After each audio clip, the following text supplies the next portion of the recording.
ஏன்னா நம்ம ஃப்ளவர் ரெமெடிக்கே அது ஒன்றும் மோஸ்ட் இம்பார்ட்டன்ட் இல்லை, அதனால நான் சொல்லலை உங்களுக்கு.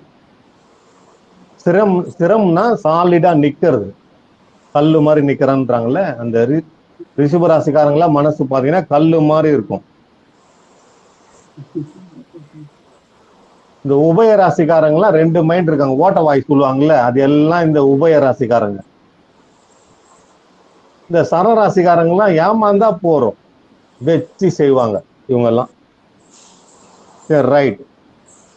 இப்ப இன்னொரு பேசிக் நான் சொல்லிடுறேன், அந்த பேசிக் முடிச்சிச்சுன்னா நம்ம ஃப்ளவர் ரெமெடி உள்ள போயிடலாம். சரிங்களா? மேஷ ராசிக்காரங்க, இப்ப நான் சொன்னேன் இல்லையா, மேசராசி, செவ்வாய், ரிஷிபம், சுக்கிரன், அது எல்லாமே பாத்தீங்கன்னா அந்தந்த ராசியின் அதிபதி. அவங்க பேர் யாருன்னா அதிபதி. அதிபதினா வேற யாரும் இல்ல, அந்த வீட்டுக்கு சொந்தக்காரங்க அவங்க எல்லாருமே.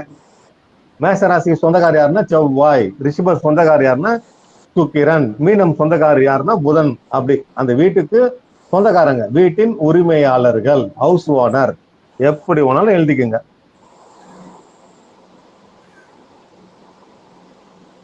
சுபா மேடம், டைம் ஆயிடுச்சா? மேல கடிகாரம்லாம் பாத்துக்கிட்டீங்க.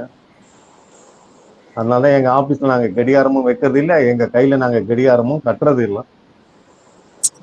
இப்ப நான் சொல்றத நல்லா சுருக்கா தெளிவா புரிஞ்சுக்கிங்க, ஏன்னா அதுக்கும் நம்ம ஃப்ளவர் ரெமெடிக்கு தான் மேட்ச் ஆக போகுது. சரியா? மேஷம், மேஷத்தினுடைய சிம்பல் என்ன? யாருன்னா ஒருத்தர் தெளிவா சொல்ற ஆளு பொறுப்பா கையை தூக்கி சொல்லுங்க பார்க்கலாம். ஆடு. ஆடு. ஆடு என்ன பண்ணும்? குட்டி ஆடு.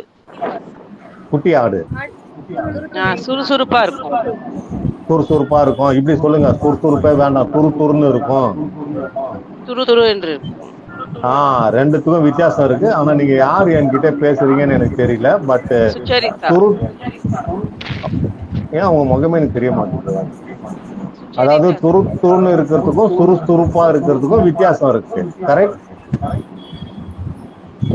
மேஷ ராசி, ஆடு துருன்னு இருக்கும். இப்ப இதுல இருக்கவங்க எல்லாருக்குமே வந்து ஃப்ளவர் ரெமெடில இருக்க ஃப்ளவர் எல்லாம் ஓரளவுக்கு அத்துபடியா? இந்த சைட்ல கார்னரா எனக்கு தெரிகிறவங்க பத்மபாலா, அவங்க பேர் என்ன?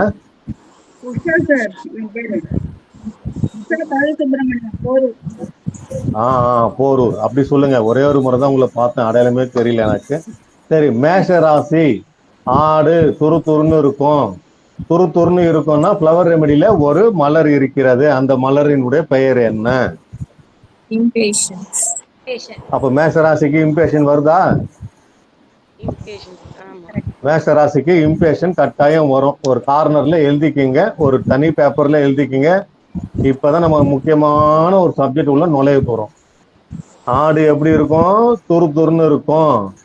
துருன்னு அவசரப்பட்டு முடிவு எடுப்பவர்களுக்கு மலர் தீர்வுகளில் என்ன மலர் கொடுக்கலாம்? இம்பேஷன் கொடுக்கலாம். கனெக்ட் ஆகுதா இல்லையா? அப்போ மேஷராசிகளுக்கு கொடுக்க வேண்டிய மலர் தீர்வின் பெயர் என்ன? இது வந்து நான் கண்டுபிடிக்கலங்க, நான் கண்டுபிடிச்சேன்னு யாரும் தயவு செய்து நினைக்க வேண்டாம்.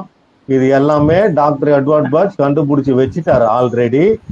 அவர் வந்து இதை இந்த உலகத்துக்கு அவர் எடுத்துன்னு வரலான்னு நினைக்கும் போது எல்லா ஊர்லயும் இருக்கிற பிரச்சனை தான்.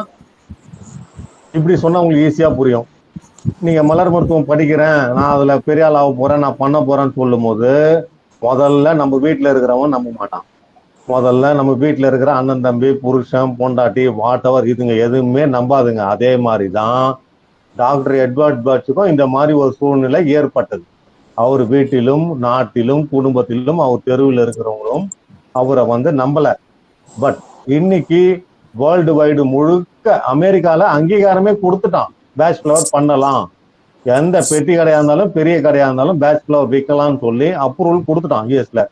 பட் என்னுடைய அறிவுக்கு எட்டின, எனக்கு முடிஞ்ச அளவுக்கு நான் இதை வந்து அஸ்ட்ராலஜியோட கம்பேர் பண்ணி ப்ரூவ் பண்ணி எடுத்துன்னு வந்துட்டேன். பட் நான் ஒரு 10-15 வருஷத்துக்கு முன்னாடி ஜோதிடம் படித்தேன். பட் அது ஏன் படிச்சேன்றது இப்பதான் தெரியுது எனக்கு. நான் அதை விட்டு வந்துட்டேன், பட் இருந்தாலும் இப்பதான் தெரியுது. இது கூட கனெக்ட் பண்றதுக்காக நான் அப்போ படிச்சிருக்கேன். இப்ப நான் சொன்ன ஒரு விஷயம் உங்களுக்கு மேட்ச் ஆகுதுங்களா? மேஷ ராசிக்காரங்க சிம்பல் வந்து குட்டி ஆடு. குட்டி ஆடு எப்படி இருக்கும்? துருன்னு இருக்கும். அதே மாதிரி மலர் மருத்துவத்துல துருன்னு முடிவு எடுக்கிறது, துருன்னு இடத்த விட்டு இடம் போறது, நடந்து போகும்போது 4 பேரை கையால இடிச்சிட்டு போறது, பஸ்ல இடம் பிடிக்கிறவங்க எல்லாருமே பாத்தீங்கன்னா இம்பேஷன் கேரக்டரா இருப்பான். ஜன்னல் வழியா காட்டி போடுறது, செருப்பு வச்சு போடுறது, உள்ள தபன்னு ஓடி போய் முதல் சீட்டு பிடிக்கிறது எல்லாம் இம்பேஷன் கேரக்டர். சண்டையில முதல்ல வாயை விடுறது, சண்டையில முதல்ல கை நீட்டி அடிக்கிறது, இது எல்லாமே இம்பேஷன். சரிங்களா?